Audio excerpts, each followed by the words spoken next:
Hi there. Welcome back to Tiff Reads Books, where I read books and then I talk to you about them. Today I have something that I read that I really want to talk to you about.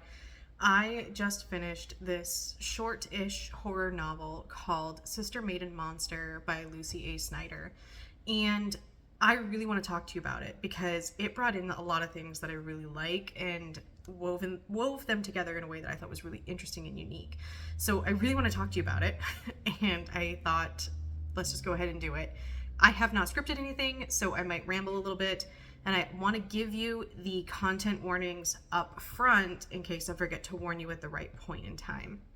So for this book, and partially for this video, this book is set shortly after COVID, and it discusses a secondary pandemic. So we will be talking about pandemics, viruses, masking, social distancing, and if any of that is going to be a problem, then I don't recommend watching this video or reading this book. The next thing we're going to be talking about is cannibalism, because there is a lot of that in this book, and a discussion of, I will be mentioning like blood and brains, hopefully not a whole lot, but we do have characters in this book who consume those parts of other humans. So if that's going to be too much, then I don't recommend this. This is an apocalyptic book, so there's that. There's also a discussion of a lot of Catholic imagery and biblical angels. In addition to it, this book, which is on a positive note here, not necessarily a warning, but hey, this book is kind of really good. I don't know if the representation is good because I can't tell you if it's good, but there is a lesbian character, there are bi characters, there are pan characters, and there is an asexual character. So we kind of have a lot of diversity here in the types of characters we're talking about, and we are having a POV through 3 different women in this world, 2 of which are tech employees, and the third one is a sex worker, and it is very pro-sex work as well, so there will be a discussion of a little bit of that. I'm going to try and keep this not too long because I don't want to tell you everything about this book. I just want to tell you enough to get you excited about it, and there is one part of it that I really want to talk about. So that's kind of an overview of what I'm going to be talking about in this video. So if any of that sounds uncomfortable to you, I don't recommend continuing or reading this book. If that sounds interesting to you and you don't want it spoiled, I will tell you when I'm going to hit spoilers, and then the rest of the video will be spoilers from there. So if that sounds interesting to you, hang out for a little bit. If you don't care if you get spoiled, hang out for the whole time. That's the disclaimer. All right, let's get into it. So Sister Maiden Monster is a 3-part book. It follows 3 different female characters through a post-apocalyptic event that starts with a viral infection. And this is kind of the setup to so many of your 2000 zombie movies, right? That I was just like, okay, let's go. And I listened to this on audio, and so that may have made my experience a little bit better. I think some people in their reviews said they found the writing a little disjointed, but I think it worked really well as spoken word, so there's a potential for that to be a disconnect here. One of my friends is reading it, so maybe I can get an update from her. So Erin is our main character through roughly 50% of the book, and she is just coping with the fact that there's a new pandemic that started just after we finished up with COVID. So at least we're trained and we know how to respond, basically, is kind of what she starts off saying.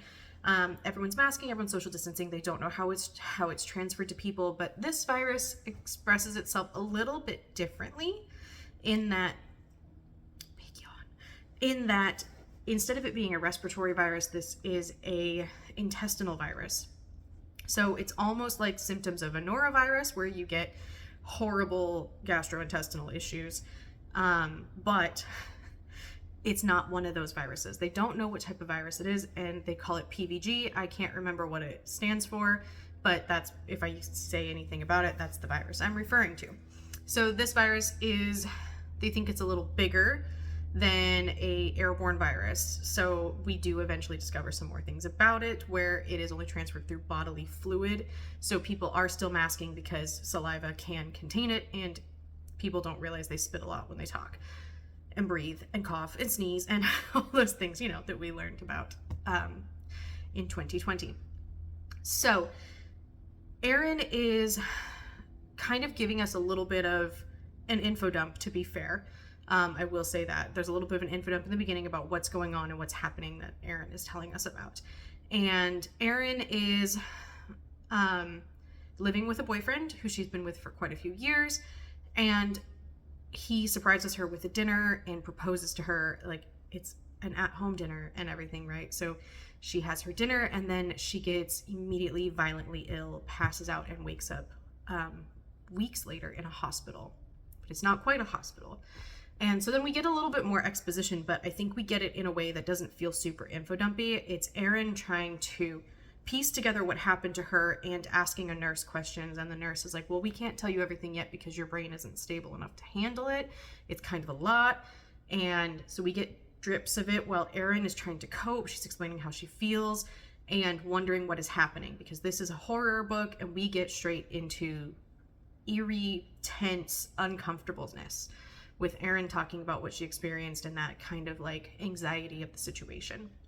So we get drips and drabs until we get it all. And essentially what we learn happens is, this isn't too much of a spoiler because this is only in the first like 15%, we learn that there are three types of this virus. There are people who have mild effects, mild to no effects, and return to normal life. Then there are type 2s who require some human blood or animal blood, but there has to be a little bit of human plasma mixed in with it.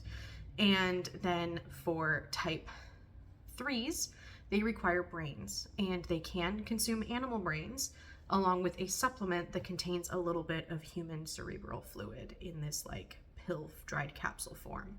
It only takes a little bit to keep them stable, but they're not quite sure exactly how much or how that's going to change. So we learn this as through a very uncomfortable scene. And so not only does this happen to these people, but these people also become kind of obsessed with the idea of consuming this from other people. So we have kind of created zombies in this book through a viral infection, which is pretty standard to the 2000s, how the zombie virus, like there were so many zombie movies that I was burnt out by them. So this is kind of standard, but then we have also created vampires in a sense, right? Because we've created a species, we've created a mutation in the human species, which requires blood to survive and to process their food. So this is the world that we are now dealing with. And so as the book goes on, more and more things kind of come up with Aaron, and Aaron's story is horrifying, and she essentially cannot be with her boyfriend after this and ends up meeting this woman who is also infected, and it's highly illegal for the two of them to hang out together, because one of the things that happens is if you are a type 2 or a type 3, essentially all of your human rights are stripped away except for whatever you need to be able to go back to work, because we got to keep the capitalism machine running. So you're allowed to go back to work, but you are not allowed to be around other people, like social distancing and stuff. It's up to your employer if they want to put other people in the same room as you, but you're not allowed to be around other people who are ill. So some states have tracking systems where they require an ankle monitor so they know exactly where those people go. Other states are a little more lax. You are not allowed to have children, so you are required to have an IUD inserted if you're a woman. No other type of birth control, it has to be an IUD. And of course, they don't require men to do anything. So, yes, so that's Aaron's story. And then the middle story is from a sex worker named Savannah. And we learn that right before PVG, there was something else happening, and I can't remember specifically what it was, but they decided to make sex work legal nationwide so that they could protect people in the industry because, hey, it was making a lot of money and they realized they could tax it. So this is, I think, one of the post-COVID responses was people realizing how many people made money and they weren't paying taxes on it because it wasn't legal. And so Savannah is working for one of the more well-known, well-respected, I can't remember what she called it, but it's a company. It's a company. And Savannah is her story. Her infection leads us to understand two different types of infections. And I don't really want to, it's too much of a spoiler to say it, but Savannah ends up connecting with Mareva, who's our third character. And Mareva is a even different type, an entirely different type, because Mareva has a condition that causes her body to produce teratomas, multiple teratomas, which are a type of tumor that are benign but uncomfortable and not good for the person who has them. And it goes into some descriptions of them and her dealing with her chronic illness.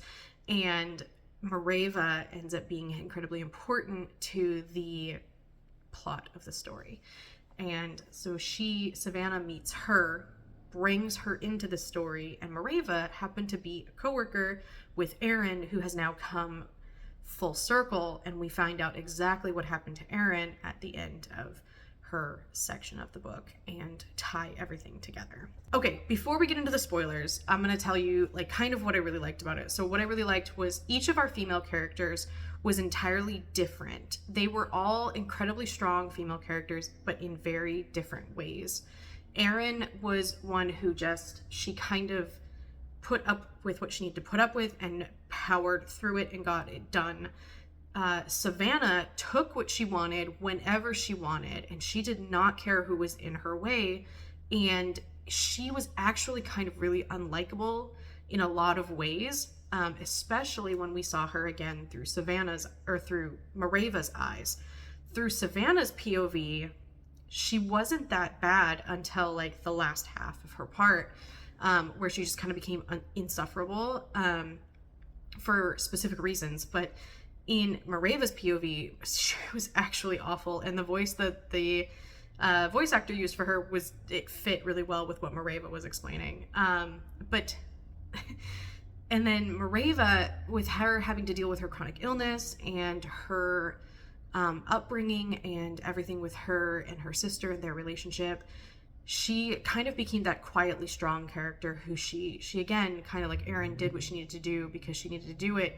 But unlike Erin, she didn't necessarily sacrifice her wants and needs in order to make other people happy. She still was like a kind and caring person, but she didn't sacrifice her needs. And one of the things with, I think, Erin's transformation is we see how her sacrificing her wants and her happiness in order to settle for something really was kind of used as a way to explain why her transformation was so intense, because when her transformation started is when she really started giving into her desires and taking what she wanted.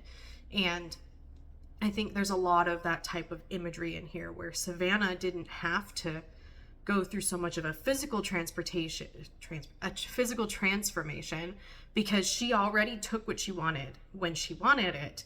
And Mareva didn't have one necessarily. Hers was kind of near the end, and it was a different type of transformation. And so I liked that aspect of it. There were a lot of descriptions of eating brains and the tastes of them and the textures of them, and a lot of like descriptions of blood drinking and kind of mutual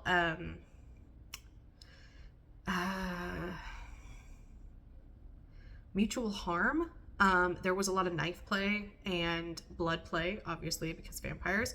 And so we had those, we had our two, our bisexual and our lesbian character. We had some intimate scenes with them that showed them, because they are a type 3 and a type 2, and showed them using their intimate scenes in order to get satisfaction in multiple ways, including for their hungers. And so that was kind of, I think, also used a little bit as a metaphor. The way we used the virus was really interesting, and the way that we tied in how the virus came about to the beginning of the book was just, I thought, really well done. And so I really enjoyed that aspect of it.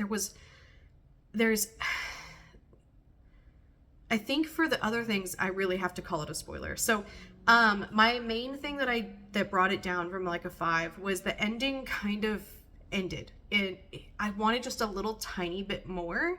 It kind of felt like okay, your story, if you ever played D&D or a video game or whatever, and it's like, and after all of that, your character walks off into the sunset on search of their next adventure, is kind of what it felt like. And like, I just wanted a tiny bit more.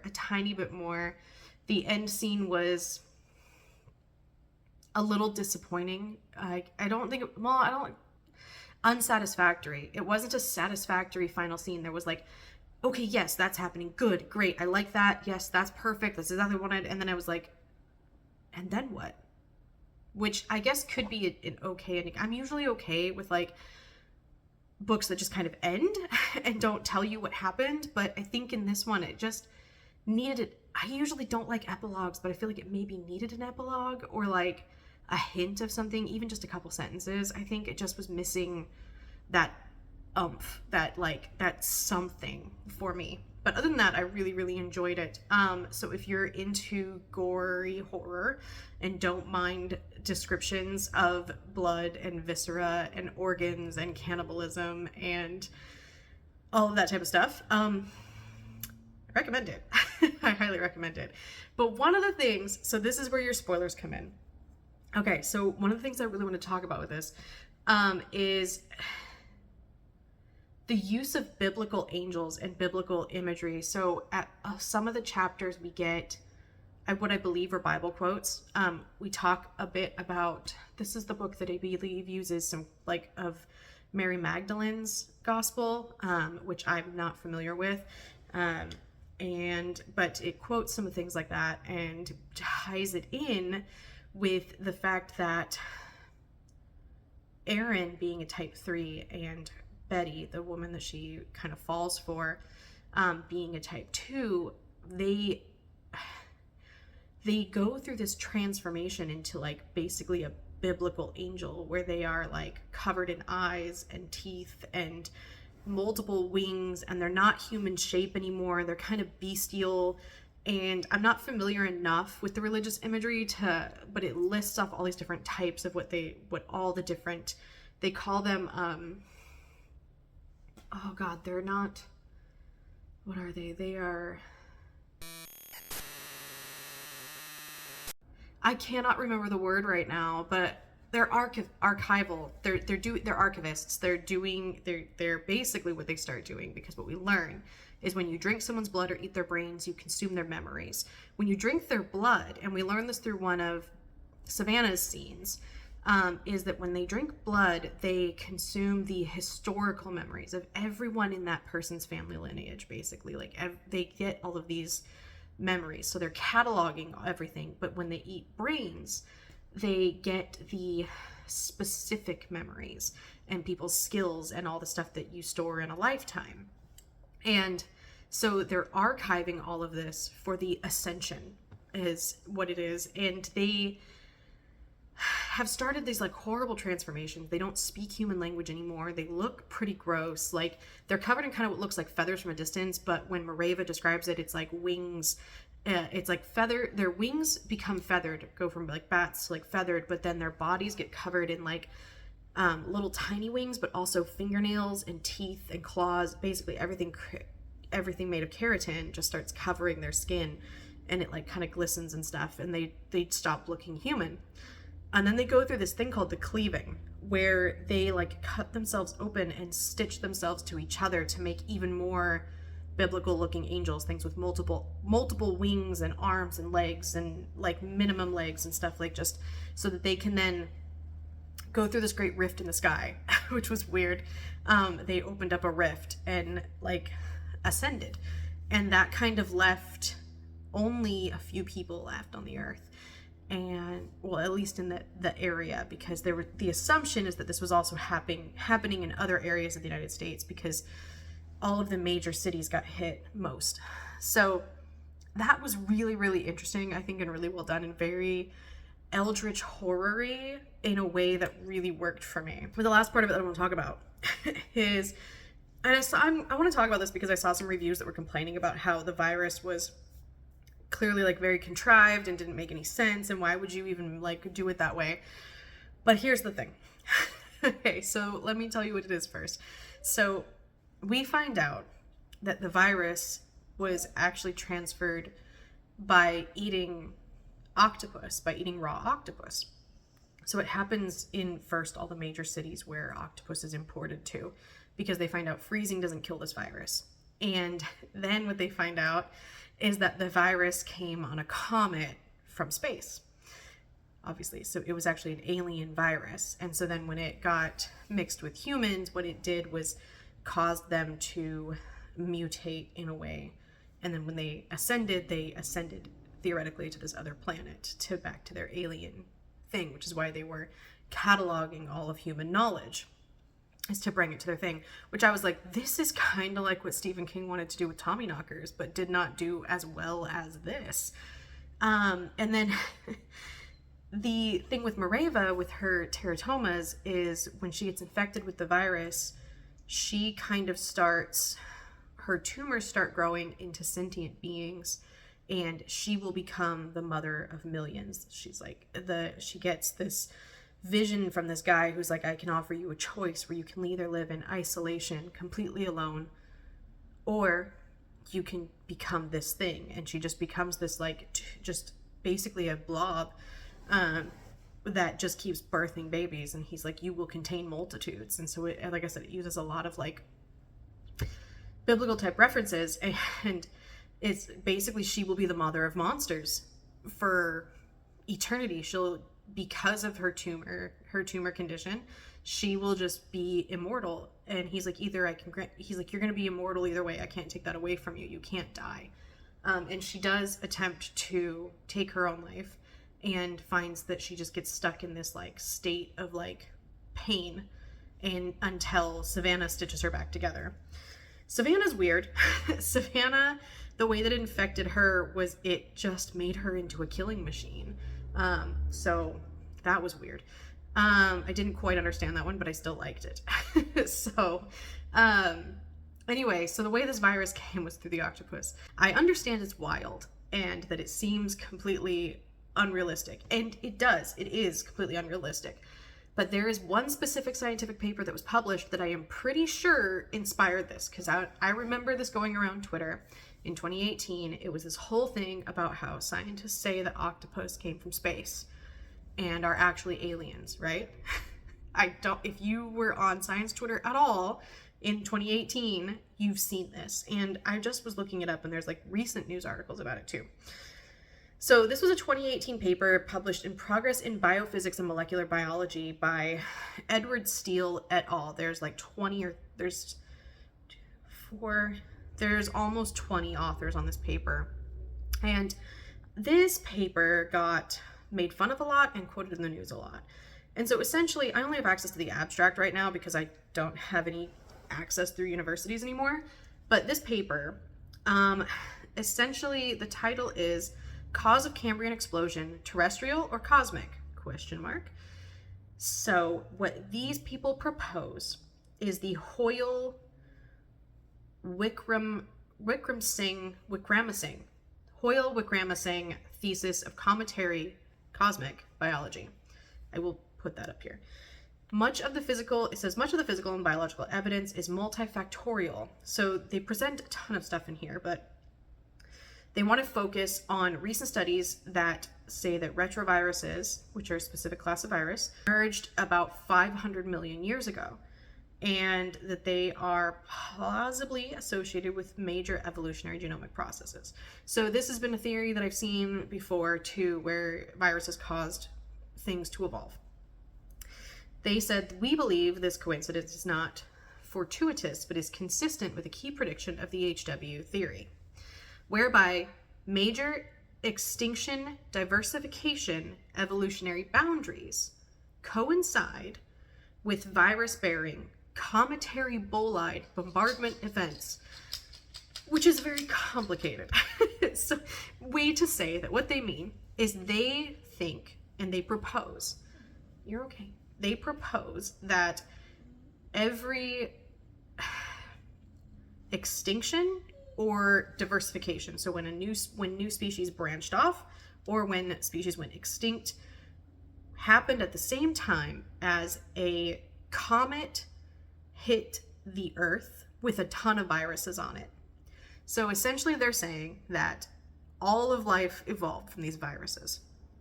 And it is interesting. So then they go on to say, a second focus is the remarkable evolution of intelligent complexity in cephalopods, culminating in the emergence of the octopus. So this is where we get octopus from space.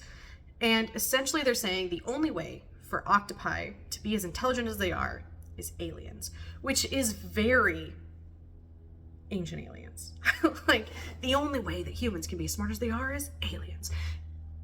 It's not the only way. Intelligence has so many things that we don't even understand what's associated to it, and it depends on how you measure it. But for example, tool use. Tool use is a measure of intelligence that can be used, and tool use has evolved independently in multiple species.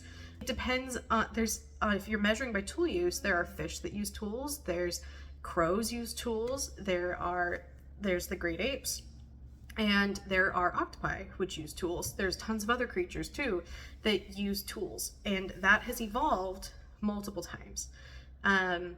It's one of those things of evolution that just happens. We don't know how it happens, but to say that it can only happen because of aliens is a bit messed up. But my point with this is 100% has to be some of the inspiration was the absolute wild takes from this paper that came out that was being made fun of all over Twitter, along with then COVID happening.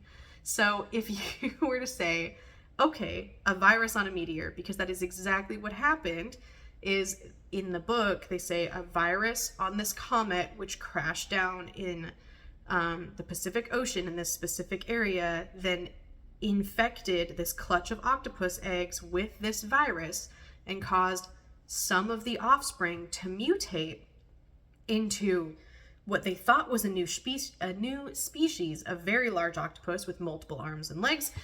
It was a dodecapod, so a 12-armed octopus, and they thought it was a new species. And it turns out it was just a virally infected octopus. And then other offspring that didn't get the mutations were then fished up and fed to humans, and that virus was able to transfer into the humans and cause these types of mutations.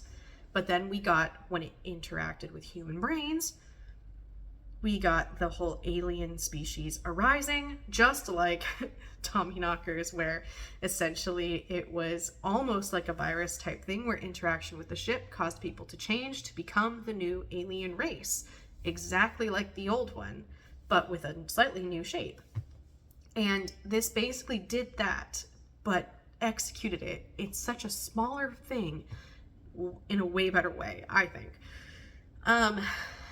And then when Mareva starts birthing essentially these things, they are octopus shaped, kind of. Like they have some of that octopus DNA that they have, like the virus has included into its own DNA, which could probably go along with why some of the humans that are type 1s or type 2s or type 3s end up having some kind of self-healing type of stuff.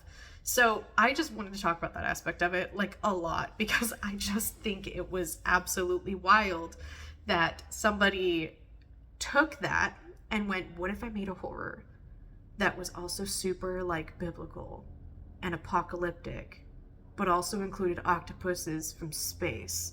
And I'm just like, I really liked it. So as far-fetched as it seems to be for somebody to come up with that for a story, there were papers that discuss this. And if you search it up, there's a bunch of them. I like this Science Alert article that says, a weird paper tests the limits of science by claiming octopuses came from space. So it says, a summary of decades of research on rather out there idea involving viruses from space raises questions on just how scientific we can be when it comes to speculating on the history of life on Earth. I really recommend giving this a read if you're interested in this at all, because I think this is a good short. It probably is maybe maybe a 2-minute read. And it links to a couple other things if you're interested.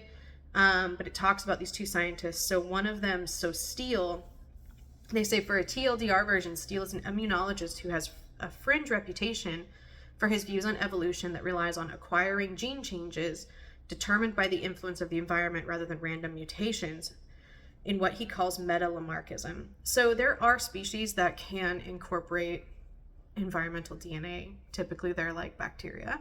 But there is a different theory for this that I think it's called, I can't remember what it's called, but there is another theory that is probably a little less wild than his, but does use that. And our environment does shape our phenotype, our DNA, our expression of our DNA as well. So, I mean, there are things. But from what I understand from my skimming of other things, his is a little extreme. So then there's a little bit about Wickramasing. It says, in Wickramasing's own words, comets are the carriers and distributors of life in the cosmos, and life on Earth arose and developed as a result of cometary inputs. Which is, I don't know the context of this, because saying your theory as fact is something that's kind of taboo in most of the sciences. I just really wanted to talk about that because I just think it's wild, and I was a bit obsessed. So anyway, I really recommend reading this book if you have not. It is one of those where I don't think everybody's going to like it, but I think if you have specific themes that you like in books, the science in here was really nice. I really enjoyed it. We actually had a character who was a virologist that started doing a YouTube series on viruses, which she then changed to just focus on PVG and the new findings of it, because the government was being so censoring of what they were allowing the public to know. So she started this like YouTube channel that, since it wasn't under the like the news media stuff, and so we got a lot of explanations from her, which felt, maybe they probably could be considered a little info-dumpy, but I thought it felt really natural with the way the story was going, and how people were taking in information and stuff. So I really liked it. But it might not be everybody's cup of tea. So do with that what you will. I've just been really loving short horror lately, and I've just been wanting to share it with you when I find really good ones that I like. So this is a hard recommend from me if it sounds like your thing, if any of those things are not going to be yours. I'm going to put the content warnings from Storygraph, the major ones, right here. And please go check them out before you read it if you're someone who can be sensitive to some of these topics that I have mentioned. I always check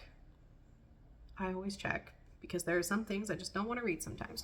So anyway, if you hung out with me through the end, drop me an octopus emoji and I will see you with something new.